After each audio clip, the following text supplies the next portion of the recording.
السلام اخوتي ورحمه الله تعالى وبركاته. سمعت شي اخبار هادي شي ماتي 3 جوغ بان المغاربه واحد الطائره سعوديه بات تحط في وجده والجزائر منعتهم، وديك الطائره يعني فيها ناس 360 شخص يعني جايين من العمره وحشومه وعيب، وحنا دوله مسلمه تنفرحوا الانسان اللي مشى ديال العمره ولا دار الحج، تنتمنوا لينا حنا وتنفرحوا الناس اللي دخلوا للدين الاسلام، لان هذا هو دين الحمد لله.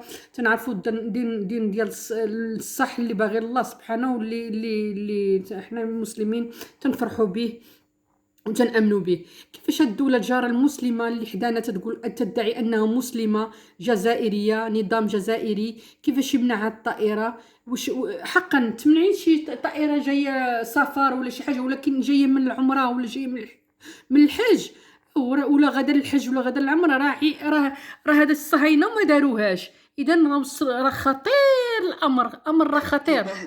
سمعوا مغاربه. يبدو أن غضب الجارة الشرقية الجزائر وصل إلى مستوى لم يعد معه العقل يعمل، وهو ما يبرزه القرار الذي اتخذته اليوم سلطات هذا البلد بإجبار طائرة تابعة للخطوط السعودية بالنزول والهبوط بمطار تونس. الجزائر رفضت السماح للطائرة التي تقل أزيد من 300 معتمر من مواصلة المسار نحو مطار وجدة أنجاد، واضطرتها للنزول بمطار قرطاج الدولي.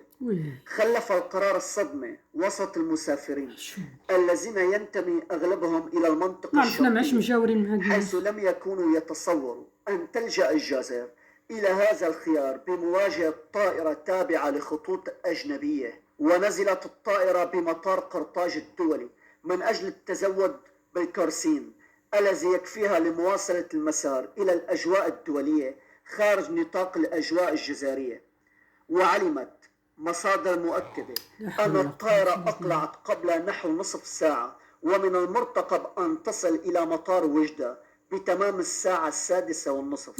ويبقى قرار السلطات الجزائرية غير مفهوم، بالنظر إلى أن الطيران السعودي غير محظور من المرور في الأجواء الجزائرية، وهو ما قد يشعل لهيب أزمة كبيرة وخطيرة مع السعودية، التي من المؤكد وفق مصادر مطلعة أنها لن تسكت. خوتي تشرى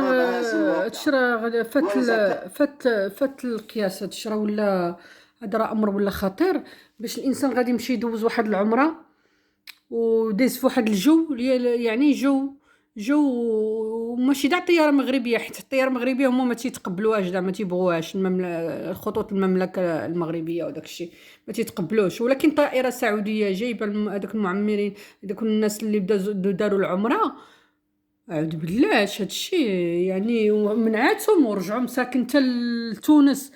هاد الشيء واش خطير والله العظيم. نعلم الله والله العظيم نعلم الله. كانوا مشاو دوزو سياح نقولوا معليش، ولكن هادو مشاو للحج، مشاو بيت الله، لا حول ولا قوة الا بالله.